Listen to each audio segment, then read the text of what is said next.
Okay, once you have your points from the table plotted on your graph, make sure you connect your parabola in a U shape. Don't forget arrows at the top. Try to make it as smooth as possible, not messy looking like the one I just did.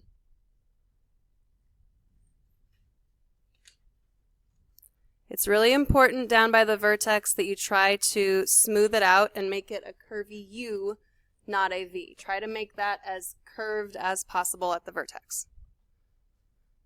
Okay, let's go on to the next one, example 2.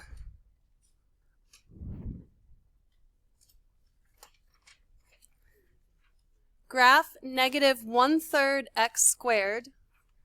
Compare g of x to the graph of f of x equals x squared. Okay, click on your y equals button. In y1, we have the parent function, x squared. Leave that there. Go down to y2 and clear out the old function, 2x squared. We're plotting our new function, -1/3 x squared. And anytime you do fractions on this calculator, parentheses are a good idea, or you can use the alpha y equals trick to get a fraction in there. I'm just going to use parentheses, -1 divided by 3, close my parentheses, x squared. To see this graph, you are going to push the graph button. The first graph that's plotted is that parent function, y equals x squared. The second one is our g function, -1/3 x squared. And on your screen, the parent function is blue, the new function is red. How does the red g function compare to the blue f function? Upside down, and what else did you say?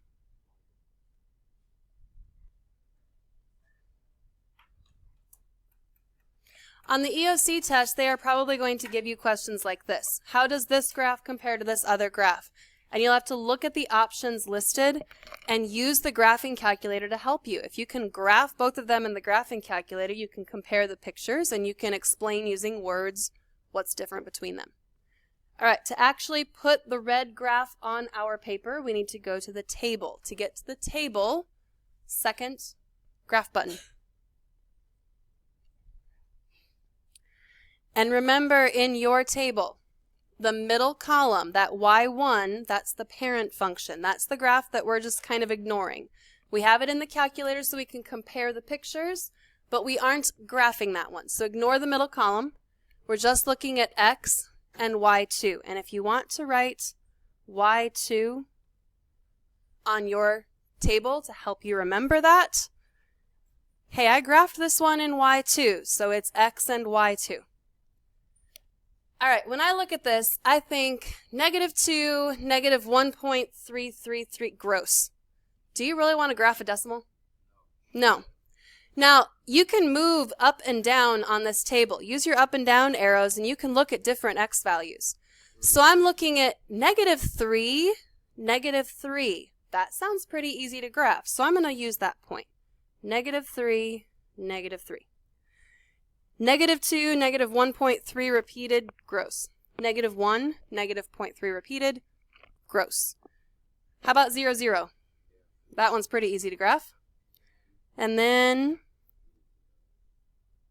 3, -3 is the next kind of easy one to graph.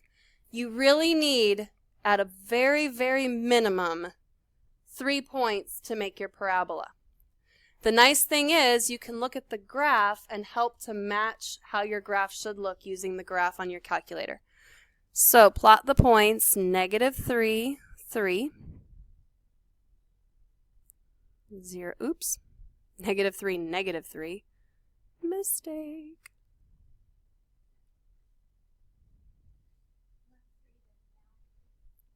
Zero, 0.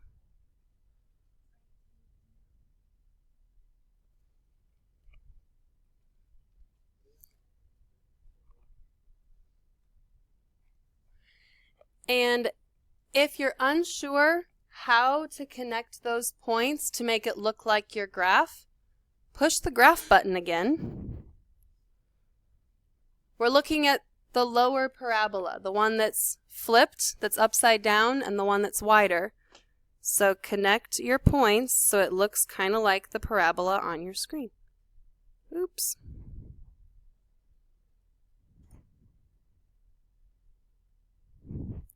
Hopefully yours is smoother and prettier than mine.